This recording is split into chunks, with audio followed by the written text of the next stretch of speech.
عزیزان محترم، میں سمجھتا ہوں کہ دروازے بند ہیں، بہت مشکل ہے میری آواز کسی مقام تک جائے، میں سمجھتا ہوں، لیکن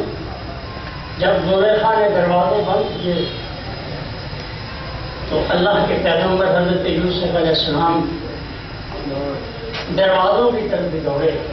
حالانکہ یقین تھا کہ یہ بند ہیں، کھولنا نہ کھولنا اس میرے مالک کے ہاتھ میں ہے، میں نے دوڑ لگائی ہے دروازوں کی طرف۔ کہ میری بات سمجھیں، ایک واقعہ عرض کر کے اپنے سبق کی طرف آتا ہوں۔ قرآن حکیم میں ایک واقعہ ہے، سورہ نمل، حضرت سلیمان علیہ السلام کا لشکر جا رہا ہے، آگے ایک چونٹیوں کی وادی آتی ہے، ایک چونٹی ایسے لاچار اور مجبور، مذکر بھی نہیں مؤنث، اونچی جگہ پہ یہ دیکھ رہی ہے کہ حضرت سلیمان علیہ السلام کا لشکر وہاں جمع ہے، تیزی سے آ رہا ہے،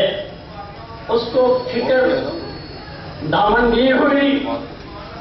اس کا کلیجہ پھٹنے کو آیا، ارے میری قوم، میری برادری،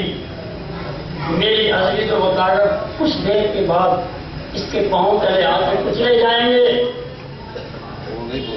اس نے آسمانوں کی طرف ہاتھ اٹھایا،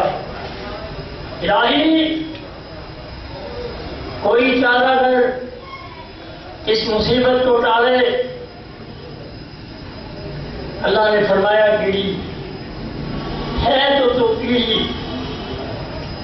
لیکن تیرا مشن بہت اونچا ہے، تیری سوچ بڑی اونچی ہے، تیرے اندر ہمدردی کا جذبہ ہے، ایسا کر تم آواز دے اپنی قوم کو۔ اس نے کہا میری آواز تو بہت کم ہے، اتنی دور کیسے جائے گی؟ میرے اللہ نے فرمایا تیری آواز کمزور ہے، تیرا مقصد بڑا بلند ہے، تم آواز دے، میں قیامت کی دیواروں پر میں محمد کا کلام قرآن بنا کے دنیا کے سامنے پیش کر دوں گا۔ میں اپنے آپ کو کمزور سمجھتا ہوں، لیکن مقصد میرا یہ ہے